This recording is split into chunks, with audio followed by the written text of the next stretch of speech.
ഈ ഡെക്കോർ ഓറയിൽ ഒരു ലേറ്റസ്റ്റ് കളക്ഷനിൽ ഫ്ലൂർ എന്ന് പറയുന്ന ഒരു കാറ്റലോഗാണ്. ഇതിപ്പോൾ ഒരു റൂമിൽ തീം ബേസ് അനുസരിച്ചിട്ട് എല്ലാം ഫർണിച്ചേഴ്സൊക്കെ സെറ്റ് ചെയ്യണമെന്നുണ്ടെങ്കിൽ ഈ കാറ്റലോഗ് ഭയങ്കര ഹെൽപ്ഫുൾ ആയിരിക്കും. അപ്പോൾ ഇത് കണ്ടോ, ഇതൊരു ലെമൺ ഗ്രാസ് സെറ്റിങ്ങിലാണ്. ഒരു ലെമൺ ഗ്രാസ് തീമിൽ ഒരു ഫ്ലോറൽ കർട്ടൻസ് നമ്മൾ ചെയ്യുകയാണെങ്കിൽ അതിന് മാച്ച് ചെയ്തിട്ട് നമുക്ക് അപ്ഹോൾസ്ട്രി ഫാബ്രിക്സും അതിന് മാച്ച് ചെയ്ത് ചെയ്യാം കോൺട്രാസ്റ്റ് ആയിട്ട്. പിന്നെ അതേപോലെ തന്നെ അതിനോട് സോഫയ്ക്ക് കുഷ്യൻസ് എല്ലാം ഫ്ലോറൽ തീമിലോ സ്ട്രൈപ്സ് തീമിലോ നമുക്ക് ചെയ്യാൻ പറ്റും ഇതുപോലെ. അതേപോലെ തന്നെ ഡിഫറെൻറ്റ് കളർ തീംസിൽ വരുന്നുണ്ട്. ഇപ്പോൾ ഇതൊരു യെല്ലോയും ഗ്രീനും ബേസ് ചെയ്തിട്ടുള്ള ഒരു തീമാണ്. അതിനനുസരിച്ചിട്ട് നമുക്ക് കാറ്റലോഗ്സ് ജോമെട്രിക് പാറ്റേൺസിൽ ചെയ്യാൻ പറ്റും. കർട്ടൻസ് അല്ലെങ്കിൽ കുഷ്യൻ കവേഴ്സ് നമുക്ക് ഫ്ലോറൽ പാറ്റേൺസിൽ ചെയ്യാൻ പറ്റും.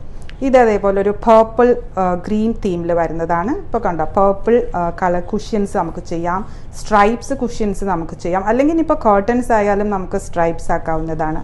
ഇത് വേറൊരു തീമാണ്, പേർപ്പിളും ഗ്രീനും വരുന്ന വേറൊരു തീമാണ് ഫ്ലോറൽ കർട്ടൻസ്. ഇനിയിപ്പോൾ നമുക്ക് സ്ട്രൈപ്സ് വേണ്ടെങ്കിൽ ഇതേപോലത്തെ പ്ലെയിൻ ആക്കാം. ചെറിയൊരു ടെക്സ്ചറാണ് അത്. ഇതിപ്പോൾ ശരിക്കും പറഞ്ഞാൽ ഒരു സോഫ്റ്റ് വെൽവെറ്റ് ടെക്സ്ചറാണ് ഇതിന് വരുന്നത്. ജോമെട്രിക് പാറ്റേൺസ് ഇഷ്ടമുള്ളവർക്ക് ജോമെട്രിക് പാറ്റേൺസിലും ചെയ്യാൻ പറ്റും. ഇതിപ്പോൾ ഒരു പീച്ച് തീമിലാണ് വരുന്നത്. ഇതേപോലെ തന്നെ ഇതിന് മാച്ച് ചെയ്തിട്ട് നമുക്ക് കുഷ്യൻസ് പ്ലെയിൻ ആക്കാം, ഫ്ലോറൽ ആക്കാം, സ്ട്രൈപ്സ് ആക്കാം. അപ്പോൾസ്ട്രി നമുക്ക് ഇതിന് മാച്ച് ചെയ്തിട്ടുള്ള ഒരു അപ്പോൾസ്ട്രി ഫാബ്രിക് നമുക്ക് അതും സെലക്ട് ചെയ്യാവുന്നതാണ്.